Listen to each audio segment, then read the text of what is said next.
Sir breeding பொறுத்த அளவுக்கு நீங்க இது தினமும் செமன் எடுத்து போடுறது இன்னைக்கு இருக்கிறது வந்து இந்தியாவில் சரி எங்கேயுமே பல்கா பண்றவங்க அது விஹெச்ல இருந்தாலும் சரி ஏதாவது சரி கார்பரேட் அளவுக்கு பெரிய அளவுக்கு பண்றவங்க ஒரு நாள் டு ஒரு நாள் வந்து அட்லீஸ்ட் 2 நாள் டு செமன் எடுத்து போடுறது அதே மாதிரி நோய் வந்தா அதை அரெஸ்ட் பண்றது மற்ற விஷயங்கள் எல்லாமே பல்கா பண்றதுக்கு இதுதான் வந்து கேஜ் முறை மட்டும்தான் மெத்தட். இது பாத்தீங்கன்னா ஒன்றைக்கு சார் ஒன்றைக்கு டாடா ஒயர் 270 GSM 3.8 இதனுடைய திக்னஸ். ஓகே அப்போ பார்த்தீங்கன்னா 1.5 பாக்ஸ் சார். இது வந்து ஃபீமேலுக்கு இங்கே வந்து இவங்க வந்து 2 கோழி விடுறாங்க.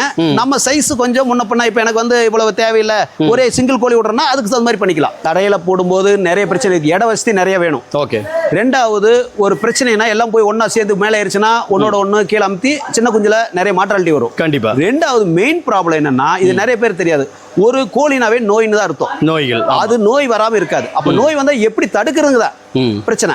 அப்ப தடுக்கும் போது ஒரு கோழிக்கு ஒரு கோழியினுடைய நோய் வந்த கோழியுடைய எச்சத்தை மற்ற கோழிகளை ஈஸியா கொத்தும் போது ஈஸியா பரவிடும் சார். இப்ப வந்து இது வந்து மைசூர் சார்.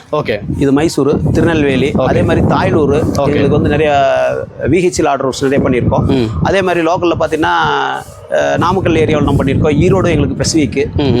அதே மாதிரி இந்த தாய்லூர்னு சொல்லிட்டீங்கன்னா ஆந்திரா பார்டர். நாங்கள் ஆந்திரா, கர்நாடகா, தமிழ்நாடு இந்த 3 நல்ல 3 ஸ்டேட்டுமே நீங்க பண்ணிட்டு இருக்கீங்க கண்டிப்பா.